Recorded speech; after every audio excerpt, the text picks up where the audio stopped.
Hello again, ladies and gentlemen. Welcome back to the Rage of the Abobo series. And from where we left off last time, I quickly remember that I actually drawn up an extra set of heads from the Yes and No Bobo animations that I had done previously, which are also viewable at the DeviantArt page, which I'm going to be including a link for within the description here.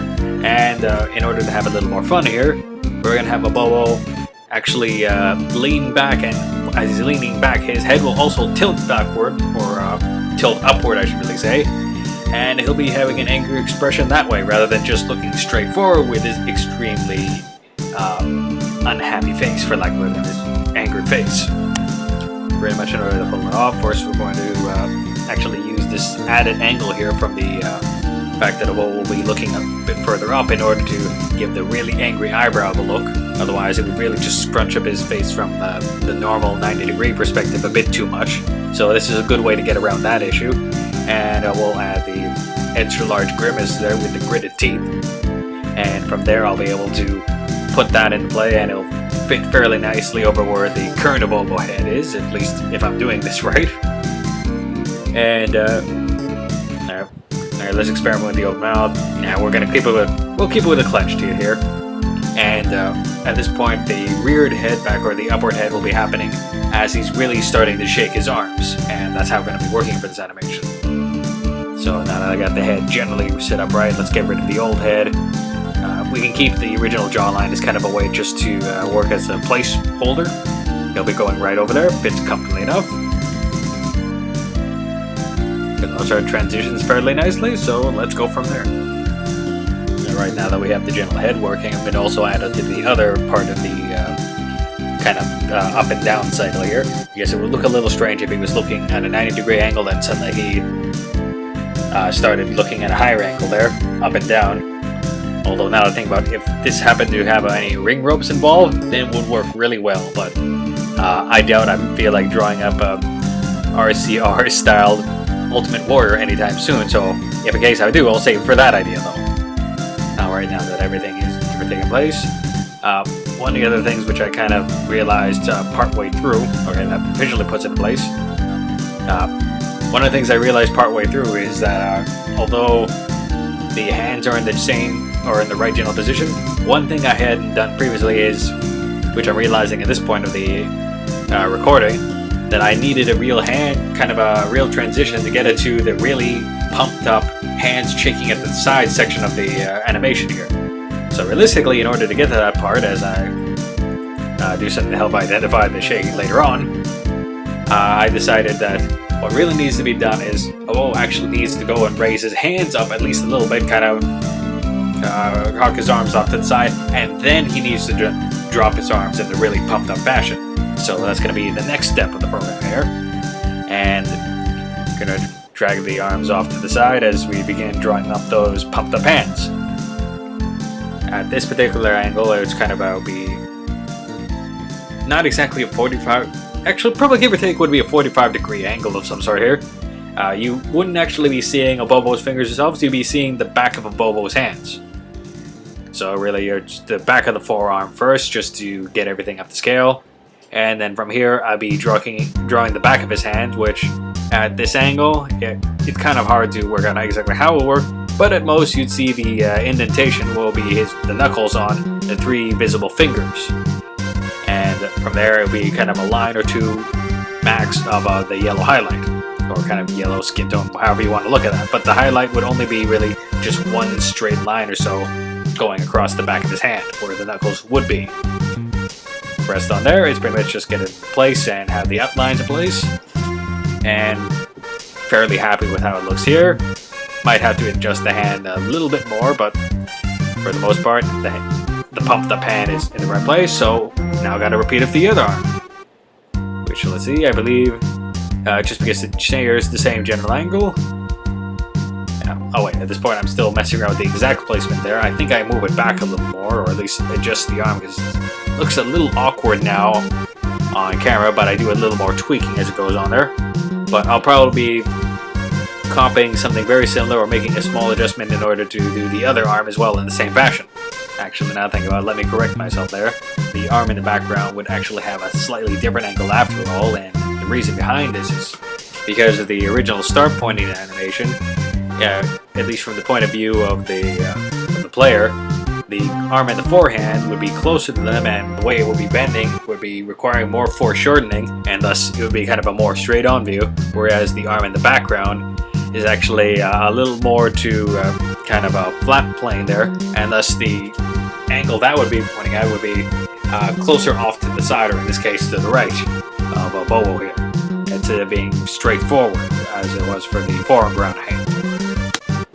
The trick with the current arm that I'm working on, which is the foreground arm, is due to the general lack of space here. Well, realistically, I have it zoomed in quite a bit, but there really isn't too much room in order to work with Abobo's sprite here, is that because I want to keep the general shape of the foreshortening, I really have to play up the size of the hand here, or the position of the hand, in order to make sure that Abobo's arm doesn't seem to actually shrink. For the most part, at least at this point, I'm fairly happy with where it went, so now it's just a matter of drawing up the new background arm, or at least the forearm there, and drawing up some fingers here.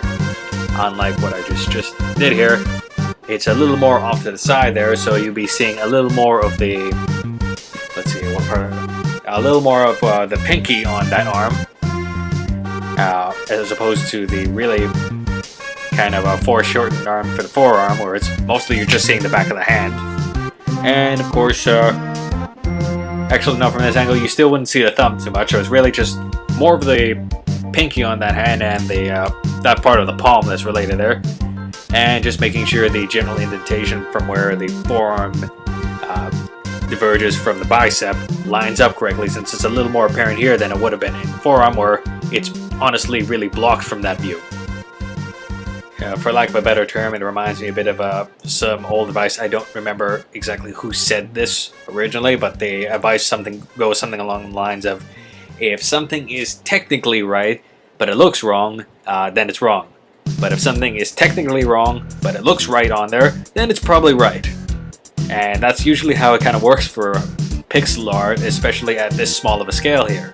You don't have a lot of room to work with, but so while you can do something where in your head you think it technically should be correct, but it just looks wrong or wonky in some way, then it's not going to work.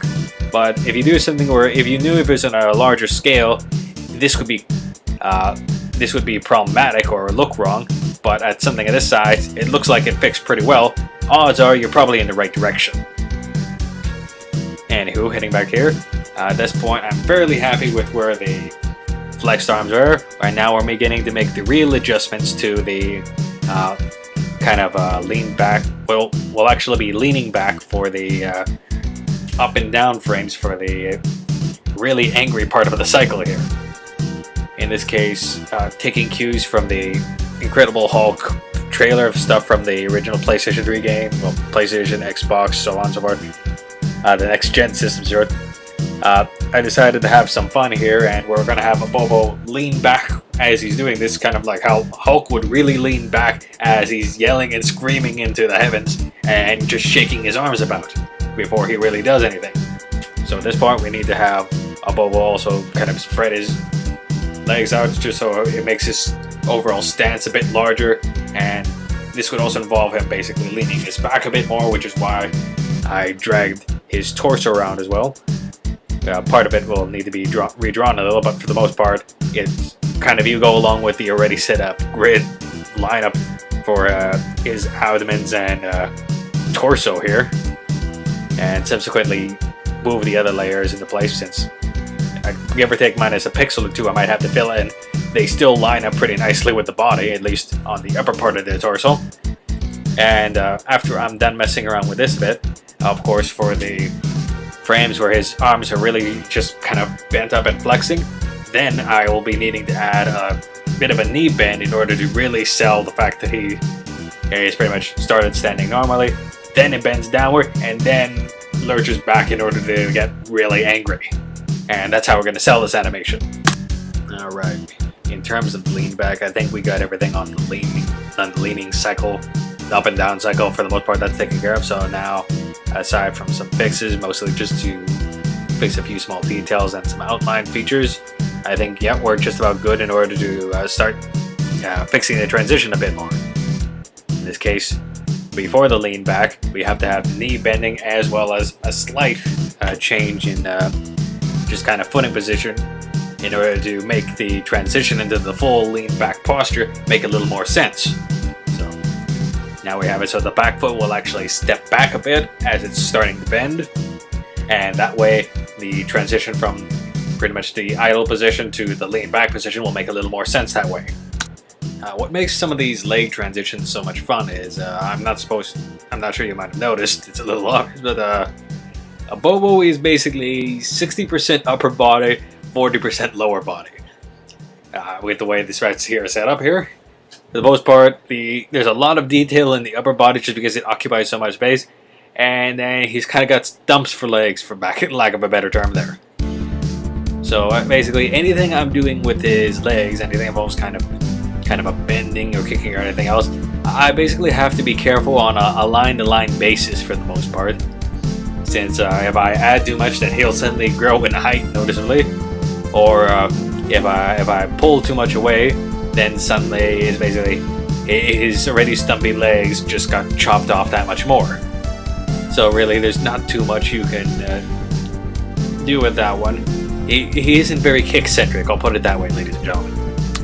So basically, in order to make the whole kind of a knee bend thing work, one, I do have to literally shrink his knees down on at least one line for the most part, or at least give the impression I'm shrinking it down one line. But in order to keep it clear that his knees are bending there, I also have to actually expand his knees outward, or his legs outward, by at least a pixel or so, to make it so that it's clear his legs are bending, they're just not randomly shrinking. So that's also part of the reason for having it so that the back foot also moves back a good pixel or two. It just gives an idea that his legs are kind of moving outward, they're not just moving downward and shrinking.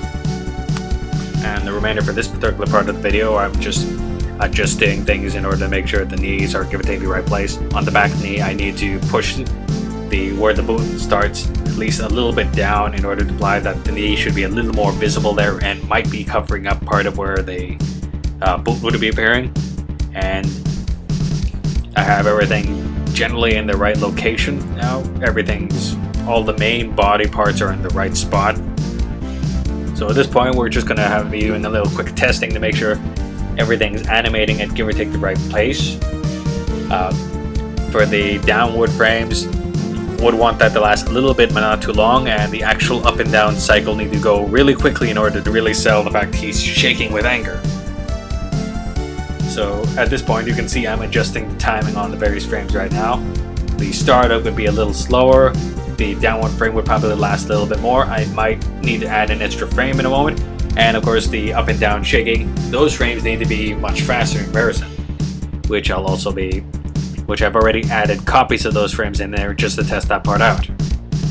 Now, that's most of what's going on that's the last bit for this particular video, but upon looking at here, I decided we're going to have just one more major addition for this animation, but it's going to require something else I had made from a previous video. So our previous animation in this case, so we need to actually load up or grab something from one of my other work files, from the Abobo files, and we're going to copy the left and right, or the turning heads from that particular section, and use them for the next bit. So right now we're copying those over. We're going to bring them over to the file I'm working on right now, and join me on part 3 where we're going to do one last head adjustment and then wrapping up things.